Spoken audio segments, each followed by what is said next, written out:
We've got a full MLB slate here, and it's one of those boards where recent team form, offensive consistency, bullpen quality, and situational spots really shape the picture.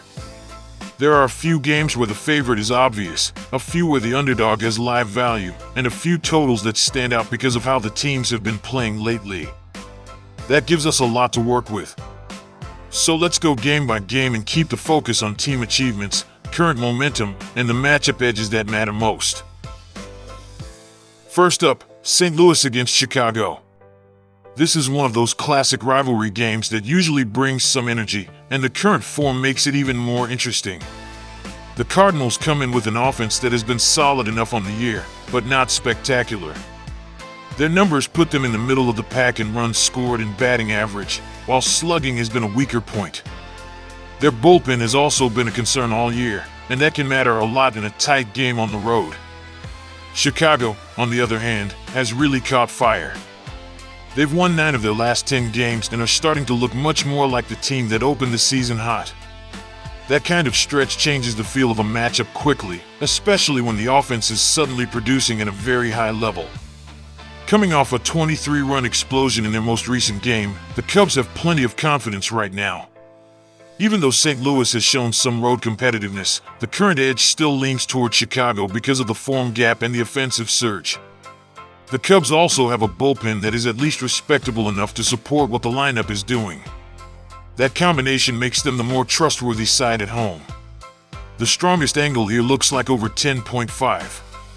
Both teams have enough offensive upside, both starters have been vulnerable in recent outings, and neither bullpen is a true shutdown unit. I'd also lean Cubs money line at home, but the total may be the cleaner look. Next up, Pittsburgh against Washington. The Pirates have hovered around the .500 mark, and that tells you they've been competitive without really separating themselves. Their offense has been the main reason they've stayed relevant. They rank near the top of the league in runs scored, batting average, and on-base percentage, which is a strong offensive base to lean on. The issue is that the bullpen has not held up its end of the bargain, and that creates a lot of pressure on the rest of the team. Washington, meanwhile, has been one of the most dangerous offensive teams in baseball. They sit first in runs scored and second in slugging, and that kind of production is hard to ignore. Their bullpen has been shaky, but the lineup has been carrying them enough to keep them in a strong position overall. This matchup really comes down to which offense forces the other team into a more stressful game. Both teams can hit, both teams have bullpen questions, and both teams have enough recent scoring to make this one interesting. That makes the total much more attractive than trying to force a strong side. My best pick is over 9.5 here. If you want a side, Washington gets a small lean at home because of the offensive profile and the opponent's bullpen issues, but this is really the type of game where the scoring outlook stands out more than the side. Now to Minnesota against New York.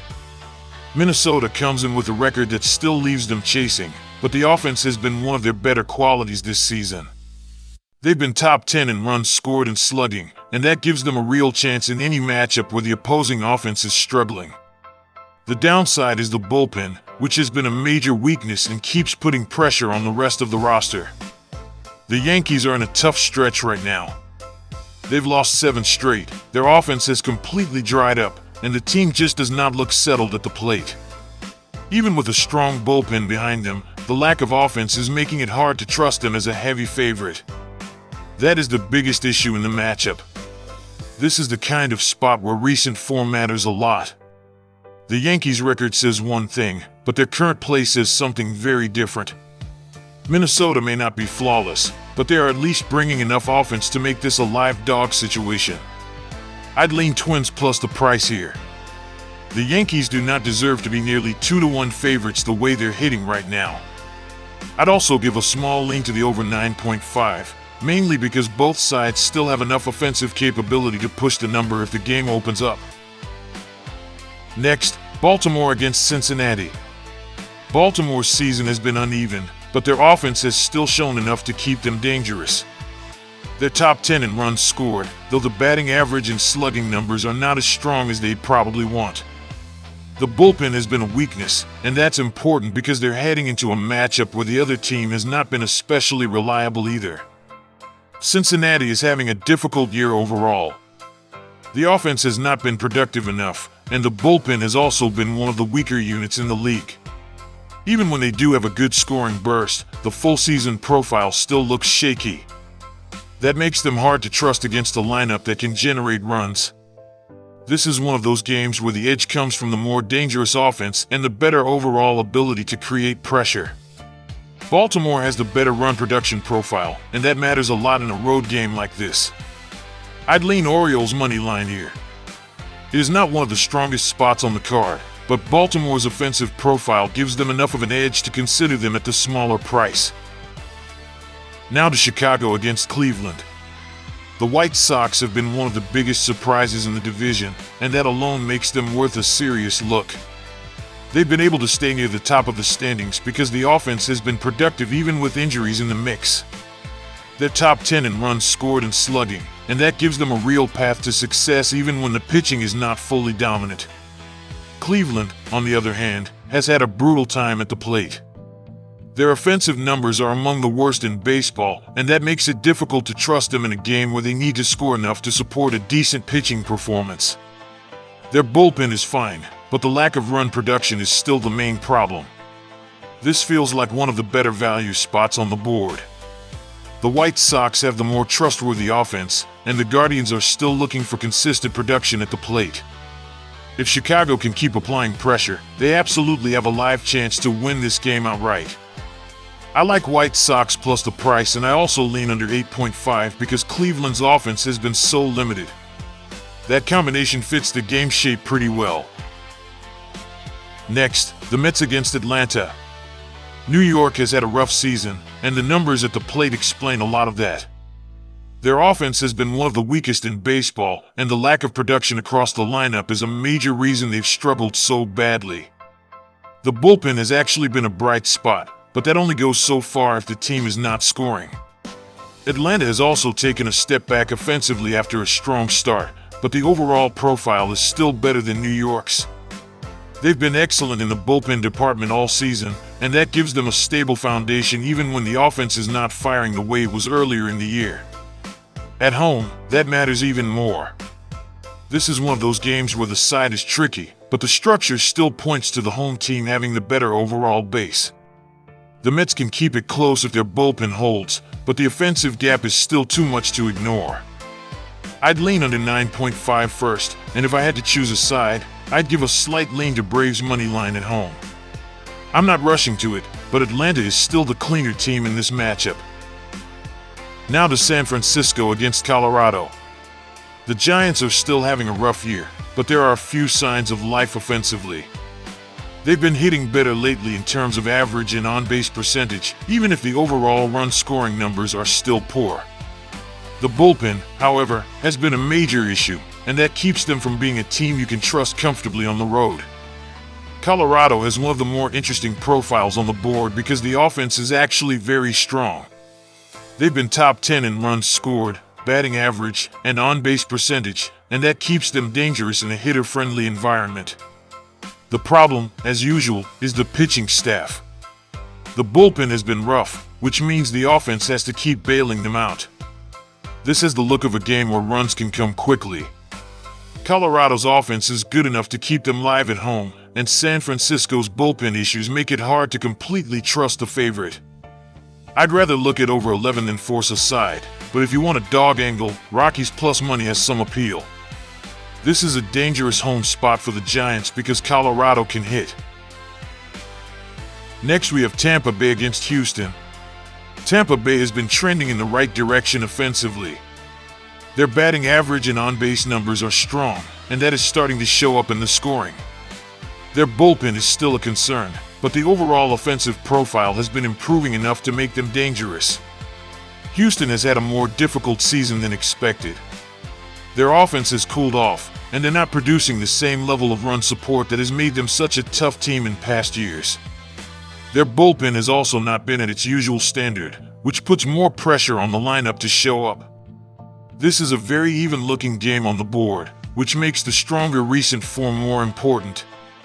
Tampa Bay has enough offensive consistency to make this a real live spot, and Houston's recent struggles make the home side less appealing than usual. I like Rays money line here. It is one of the better value plays on the slate because Tampa Bay's current form and offensive trend line looks stronger than the market may be fully giving them credit for. Now to Boston against Los Angeles. Boston comes into this one at 37-48, and the biggest issue is pretty clear. They just do not score enough.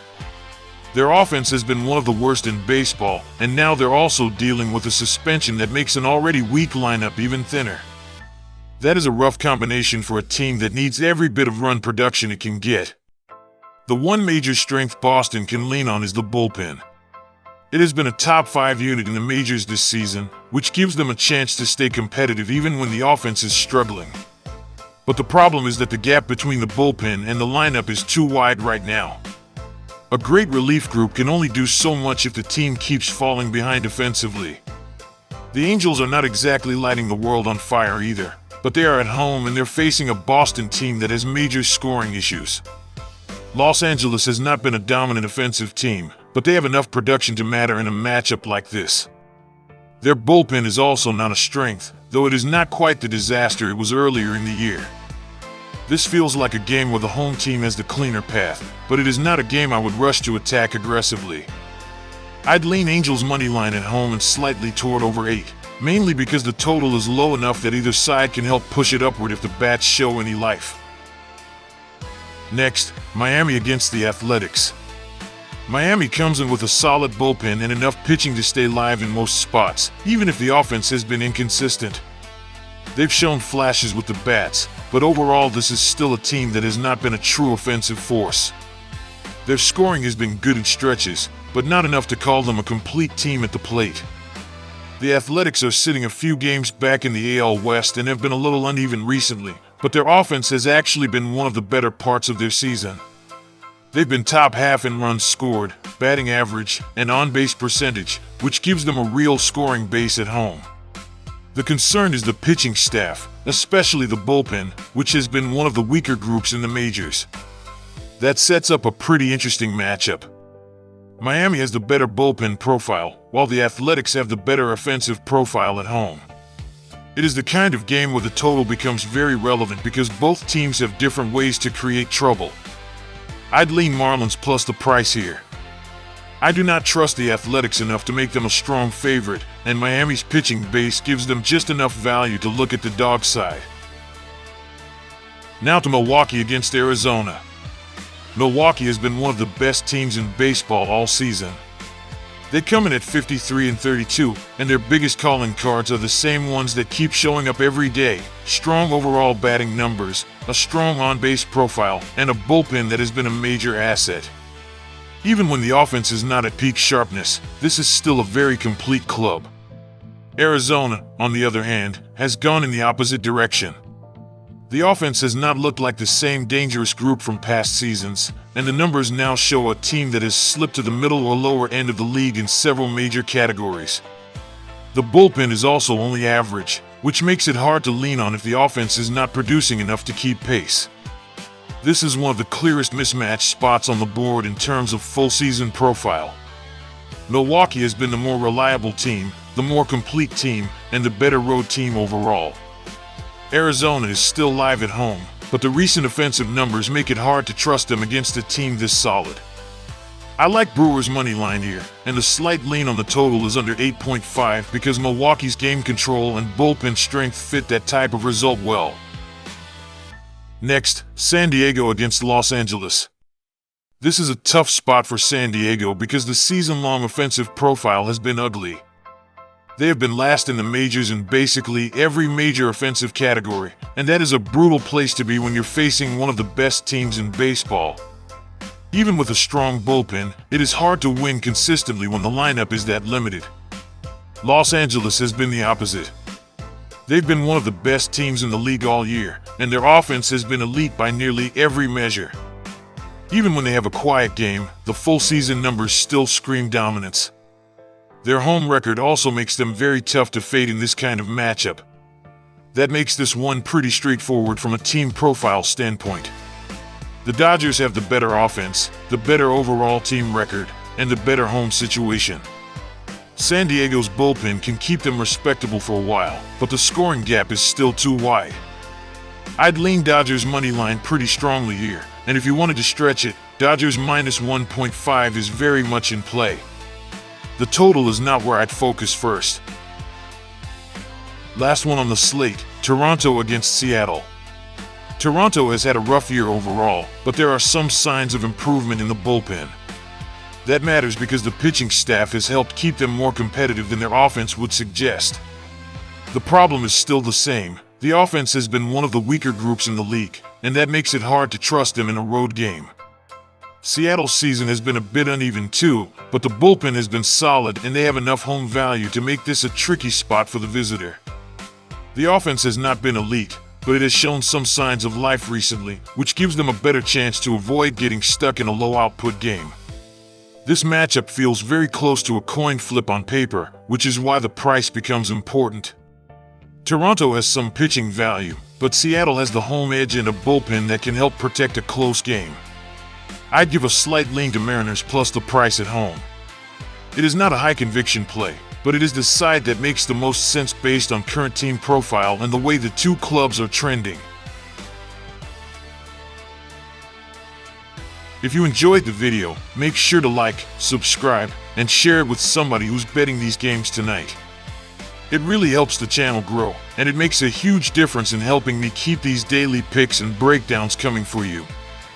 I appreciate every bit of support, and it means a lot to keep building this with you all. I'll be back with more picks, more breakdowns, and more value in the next one, so make sure you stay tuned. Catch you in the next video.